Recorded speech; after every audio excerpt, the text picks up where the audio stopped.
আব্বা চাইতেছে কি আমি সংসারী হই, বাড়ির হাল ধরে সবকিছু মিলে এরা চাইতেছে কি তাড়াতাড়ি আমার বিয়েটা দিতে। তোমার বাড়ির মানুষ তো আমার সাথে বিয়ে করার জন্য রাজি হবে না, তাই না? তুই আমার প্রাক্তন প্রেমিকার বিয়ে করছস, তুই আমার হিট খাওয়াইছস, তোর লাগে আমি হিট খাইছি।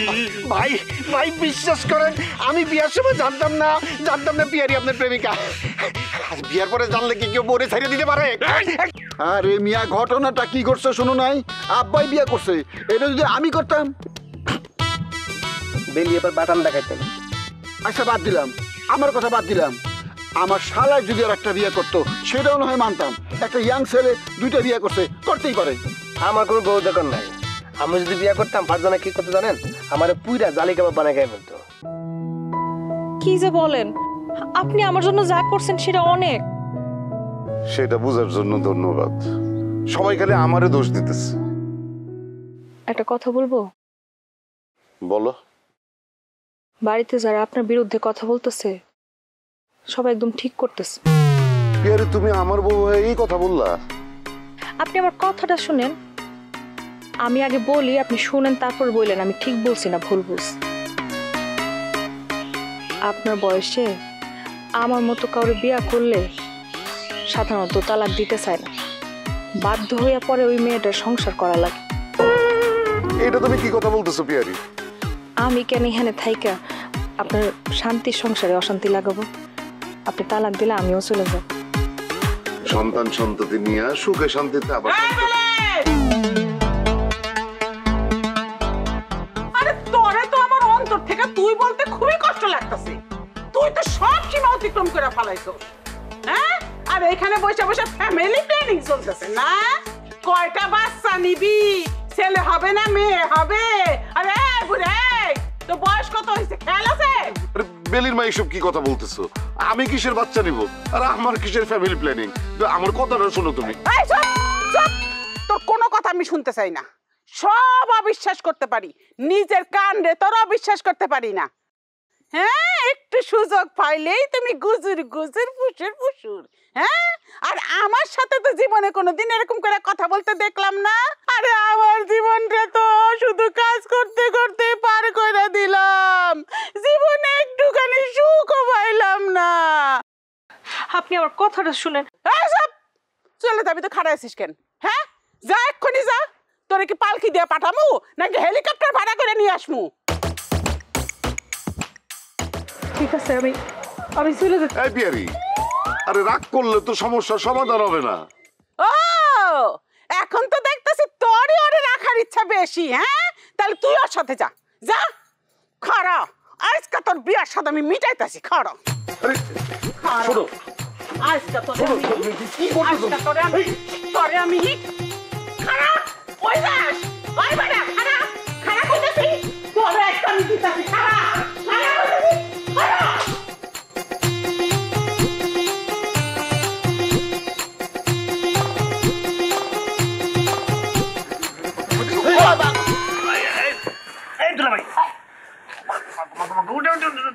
আরে বাপ রে বাপ, আপনার শরীর যে এত দুর্বল সেটা তো বুঝে নাই। ওটা বাবা রে বাবা না। আপনি দৌড়াইতেছেন কে? তোর আম্মা দৌড়াইতেছে, লাঠি নিয়ে আসতেছে, আমারে বাঁচা। কই আম্মা, কই আম্মা, কই আম্মা, কই এমালে আমারে তো দেখতেছি না। না, আমার তো দেখা যাইতেছে না।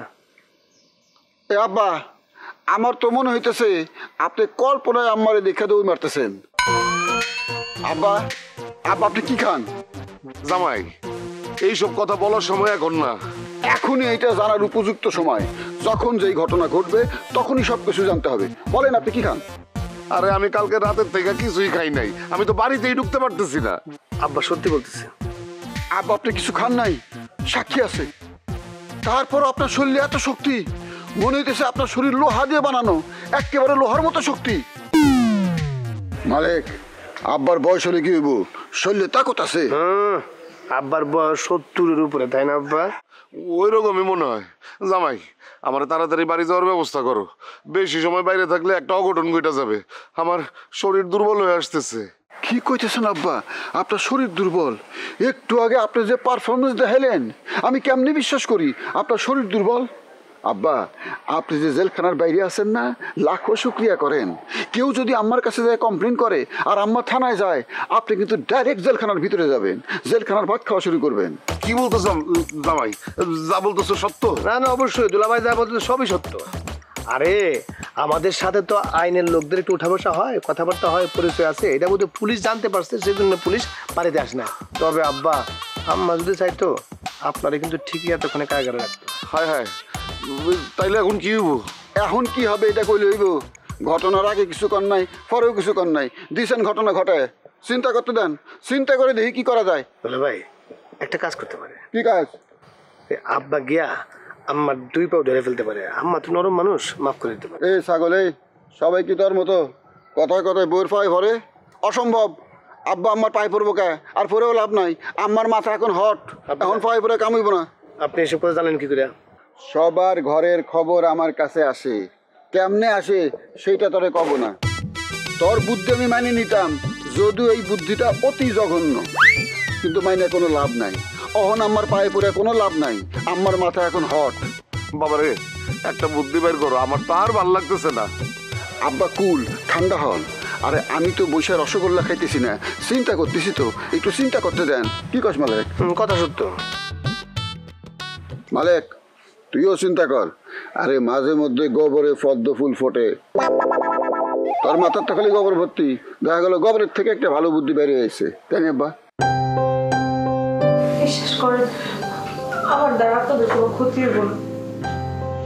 আমি তো কিছুতেই বুঝতেছি না, তুমি কিসের জন্য এই বয়সে একটা লোকের বিয়ে করতে গেছো? হ্যাঁ, তোমার তো পুরো জীবনই পড়ে রয়েছে। এই সত্যি করে কত, তুমি কি আসলে জানতে না যে ও মাসুদের আব্বা? সত্যি আমি আমি কিছুই জানতাম না। আমার কথাটা আপনারা বিশ্বাস করেন, আমি যদি জানতাম এগুলো যাই না কি আমি এই বাড়িতে বিয়ে করে আসতাম? আপনারাই কোন। আচ্ছা বিশ্বাস করলাম, তুমি কি এখনো মাসুদরে ভালোবাসো? কি আর বলবো, প্রথম প্রেম কি সহজে ভুলা যায়? আমি যেখানেই থাকবো মাসুদ ভালোবেসে যাব, ওর কথা আমার সারা জীবন মনে থাকবে। যদি আমার কপালেই না থাকে তাহলে কি সাধ্য আছে আমার তার ঘর করার? তুমি যখন মাসুদরে এতই ভালোবাসো, তাহলে তোমার ভাই যখন তোমার জোর করে বিয়ে দিতেছিল তখনই বলতা। তুমি দেখতে পাচ্ছ না যে তোমার না পাইয়া মাসুদের কি অবস্থা হয়েছে? এই বাড়িতে এসব মাসুদরে দেখার পর আমার খুব খারাপ লাগছে। ওরে আগে না দেখতাম সেটা একটা কষ্ট আছিল, আর এখন নিজের চোখের সামনে তাও এই বাড়িতে এসে দেখতেছি। এই কষ্ট সহ্য করার মতো না।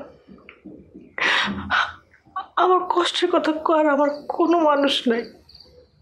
আমার কি আছে আপনারাই কর, আমি কার কাছে কি বলবো? তাহলে বিয়ে করলা কিসের জন্য? কেমনে সে কি হয়ে গেল কিছুই বুঝতে পারলাম না। আমি যখনই মাসুদের বিয়ের কথা বলতাম সে খালি আমার একটা কথাই বলতো, আমার আব্বার অনেক শখ আমি পড়ালেখা করি, বড় চাকরি করি। আমার পরিবারে তেমনভাবে কেউ পড়ালেখা করে নাই, আমি পড়ালেখা করতে চাই, একটা চাকরি করতে চাই, এই জন্য সে সবসময় সময় নিত, আমি সময় দিতাম। কিন্তু তারপর তারপর আর কি, বেশ কয়েকদিন মাসুদের সাথে আমার কোনো যোগাযোগ ছিল না। তারও পরীক্ষা চলতেছিল, সংসারে মা বাপ না থাকলে যা হয় আর কি। আমার ভাই আমার জোর করে বিয়ে দিয়ে দিল, আর আমিও কিছু করতে পারলাম না।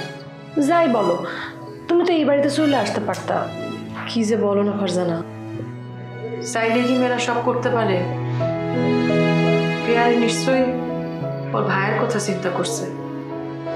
এমন কত ঘটনা ঘটছে, মেয়ে বাড়ি থেকে চলে যাওয়ার পর ওর বাপ ভাই গলায় দড়ি দিছে। হায় হায়, আমি তো কথাটা এইভাবে চিন্তা করে বলি নাই।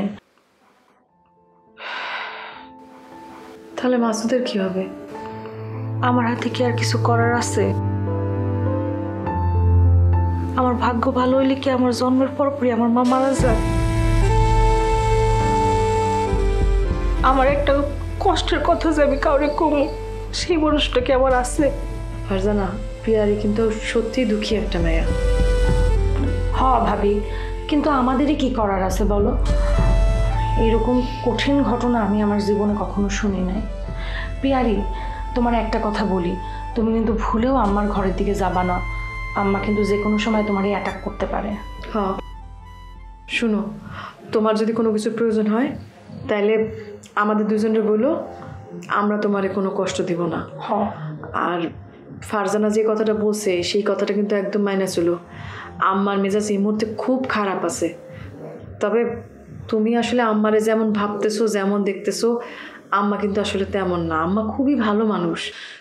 পরিস্থিতিতে আম্মা এরকম ব্যবহার করতেছে, আর এটাই তো স্বাভাবিক। আমি সবই বুঝতেছি।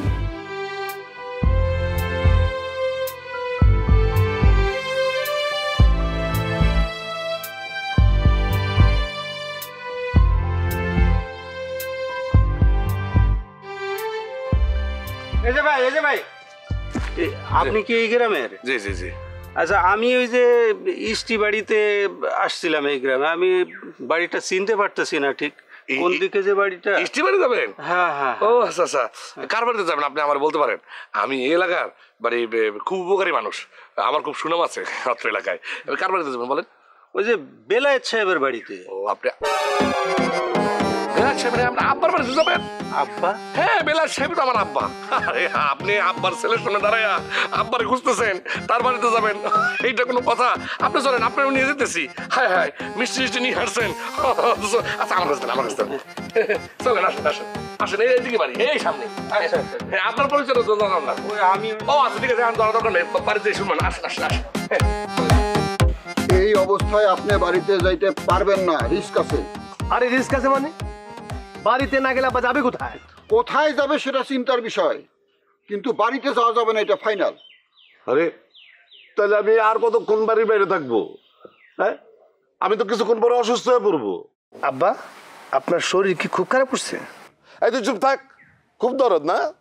আরে বাপ না হয়ে একটা কাজ করছে, সেটা তোরা বাড়িতে ম্যানেজ করতে পারলি না? সারাক্ষণ খালি ম্যা ম্যা ম্যা ম্যা করতেছে। আব্বা, সত্যি কথা বলতে কি, আমি যেমন আপনাকে ভালোবাসি সেরকম আম্মারেও ভালোবাসি। চলেন বাড়ি চলেন, দেখবেন আম্মা খুব ভালো মানুষ, তো নরম মানুষ, আপনার কিছু বলবে না। চলেন আব্বা। খুব ভালো মানুষ তাই না? আরে একটু আগে নিজের চোখে আমি যেটা দেখছি, যেই বড় একটা বাঁশ নিয়ে আমার দৌড়ানি দিছে, ওটা যদি একটা আমার মাথার উপরে পড়তো তাহলে তো এতক্ষণ আমি কবরের ভিতরে থাকতাম। এখন বুঝবার পারছস মালিক, আমি কেন বলছি আব্বার বাড়িতে রিস্ক আছে? তোরা তো বোকা, সব কিছু খুলে কইলেও তারপরে বুঝবার চাস না। তোরা আসলে চাস আব্বা মারা যাক, আব্বা মারা যাক, আর আব্বার সম্পত্তি তোরা সবাই মিলে লুটটা পিটা খা। কিন্তু আমি তো সেটা চাই না, আমি চাই আব্বারও 500 বছর আমাদের মধ্যে বেঁচে থাকুক। কি কইলেন দুলা ভাই? আমি চাই আব্বা মারা যাক, আমি কোনোদিন চাই না আব্বা মারা যাক। এ মালিক, এই জামাই না, এইসব কথা বলবে কেন সে? আরে হইছে, আমারে এখন কোনো একটা জায়গায় নেওয়ার ব্যবস্থা করবি? আপনারে নেওয়ার ব্যবস্থা করা হইতেছে। আপনি হন আমার সাথে আমার বাড়িতে যাবেন, তারপর আম্মা যখন আসবে আম্মা এসে আপনারে আপনার বাড়িতে নিয়ে যাবে। ক্লিয়ার? দুলা ভাই, আপনি কিন্তু আরেক প্যাচ লাগাইতেছেন। আমি প্যাচ লাগাই, আমি সব প্যাচ লাগাই, ঠিক আছে? আমার জবান বন্ধ, তুই সমস্যার সমাধান করবি, বাস। আমি চাই আব্বা গিয়া আম্মার কাছে মাপ চাক। আম্মা হয়েছে কোমল মনে মানুষ, ঠিকই আম্মা মাফ করে দিব। দেখছেন আব্বা, দেখছেন? আপনার বলদ পোলার কথা শুনছেন, কথা শুনছেন? আপনি আমার পাও ধরে মাপ চাবেন? দুনিয়ায় কোনো পুরুষ কোনো মহিলার পাও ধরে মাপ চাইছে ইতিহাস আছে? কন আপনি? আব্বার একটা মান সম্মান আছে না? সেটাই তো, আমার একটা ইজ্জত আছে না? অবশ্যই আব্বার একটা ইজ্জত আছে না? শোন, ফাইনাল ডিসিশন হইতেছে, আব্বা এখন আমার সাথে আমার বাড়িতে দেবে। আম্মা যখন আব্বারে খুঁজে পাইব না, 1 দিন 2 দিন 3 দিন ধীরে ধীরে মনটা নরম হইব, তখন দেখবি আম্মা ঠিকই এসে আব্বারে কোলে করে নিয়ে দেব। তাহলে কোনো কিছু বলার দরকার নাই, আগে থেকে কইলে প্যাস লাগবো, সব প্ল্যান ডিসমিস হয়ে যাবো, বুঝছস? চল চলো।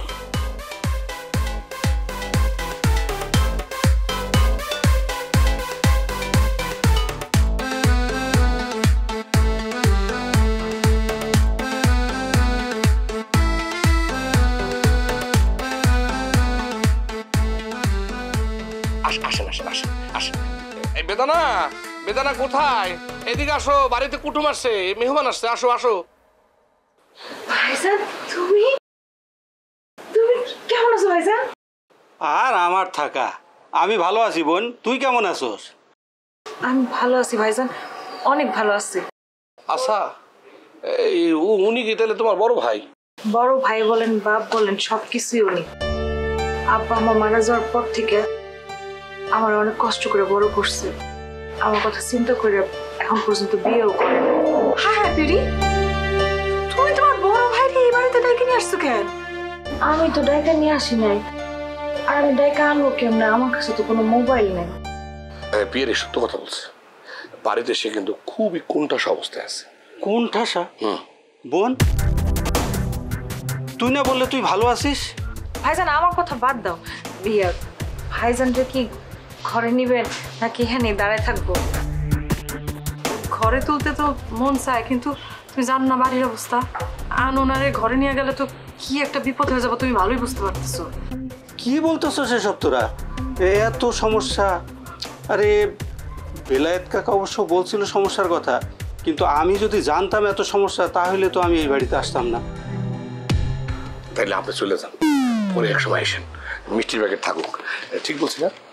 আমার ভাই এত শখ করে আসছে, ওনার একটু নাস্তা খাওয়াবেন না? নাস্তা না হোক একটু পানি তো খাইতে দিবেন। আচ্ছা ঠিক আছে, সমাধানের ব্যবস্থা আমি করতেছি। হ্যাঁ তুমি শোনো, তুমি এখানে থাকো না, তুমি অন্যদিকে থাকো। আর তোমার যে বড় ভাই আসছে এটা যেন কেউ টের না পায়। কেউ যদি জিজ্ঞেস করে বলবা যে আমার বাড়ির আত্মীয় আসছে, ঠিক আছে? আর খুশি তো? তুমি যাও যাও। ভাই চলো আমাদের ঘরে চলো। ও শোনেন, আপনি খালি পানি খেয়ে কিন্তু চলে যাবেন, অন্য কারোর সাথে কোন ধরনের কথা বলবেন না, পিছন দিয়ে একদম চোরের মধ্যে বুক করে চলে যাবেন, ঠিক আছে? আপনি চুপ থাকেন তো। ভাই চলেন তো আমাদের ঘরে যান, কুটুম হইলে গিয়ে বাড়ির লক্ষ্মী, এত কথা বলেন কেন? আসেন। আপনি লক্ষ্মী ইবো, চলো মিষ্টি মিষ্টি চলেন, তাড়াতাড়ি চলেন।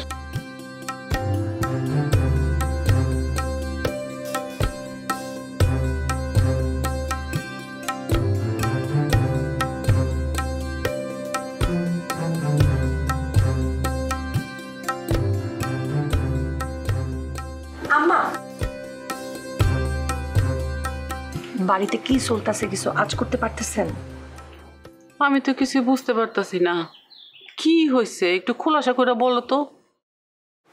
বাড়িতে আপনার বিরুদ্ধে বিরাট ষড়যন্ত্র চলতেছে। ও সেটা তো আমি জানি। আমার বিরুদ্ধে ষড়যন্ত্র না হইলে এই শেষ বয়সে আমার কপালে সতীন জুটবে কিসের জন্য বলো? আম্মা আপনি কি জানেন আপনার ঘরে সতীন আসার পিছনে বড় ভাবির হাত আছে? কি বলতেছো তুমি? তুমি কি পাগল হয়ে গেছো? বেদানা এমন কাজ করতে যাবে কিসের জন্য? সেটা তো আম্মা আমার মাথায়ও আসতেছে না, তবে আমি যা বলতেছি সত্য বলতেছি। আমি এসব বিশ্বাস করি না বৌমা, তোমার কিন্তু কিছুটা প্যাঁচ লাগানোর স্বভাব আছে। তবে বেদানার ব্যাপারে কিছু বললে আমি কোনোদিনও বিশ্বাস করব না। তুমি জানো না বেদানা খুব ভালো মেয়ে। বেদানা আমার জন্য এই বাড়ি ছেড়ে চলে যেতে চাইছিল, আমি তো সব চোখের সামনে দেখছি। আম্মা আমিও তো তাই মনে করছি, কিন্তু এখন তো দেখতেছি সব অভিনয়, সব অভিনয়। ফারজানা তুমি এখন যাও তো, নিশ্চয়ই বেদানার সাথে তোমার কোনো কিছু না ঝামেলা হয়েছে, তাই বেদানারা আমার কাছে কালার করার জন্য আসছো, সেটা তো আমি বুঝতে পারছি। আম্মা আপনি যেটা ভাবতেছেন সেটা না, আমি কোনোদিনও আপনার ক্ষতি চাই না আম্মা। তুমি ক্ষতি চাও না তাহলে বড় বড় কি লাভ আমার ক্ষতি কইরা? সে কেন তার শ্বশুরে বিয়ে করাবে? আম্মা আমি তো এত কিছু আপনার যুক্তি দিয়া বুঝায়া বলতে পারবো না, তবে নতুন বউ ঘরে আসার পিছনে বড় ভাবির হাত আছে, আমার কাছে এটা প্রমাণ আছে আম্মা। আম্মা পিয়ারির বড় ভাই মিষ্টি নিয়ে আমাদের বাড়িতে আসছে, বড় ভাবিরে দেখলাম তার সাথে হাসি মুখে কথা বলতে, আর মাত্র মিষ্টির প্যাকেট নিয়ে পিয়ারির বড় ভাইরে তাকে ঘরে নিয়ে গেছে, আমি নিজে চোখে দেখে আসছি। এটা শোনার পর আপনি বলবেন আম্মা আমি মিথ্যা কথা বলতেছি? কি বললা তুমি ফারজানা? তুমি যা বলছো সব সত্য?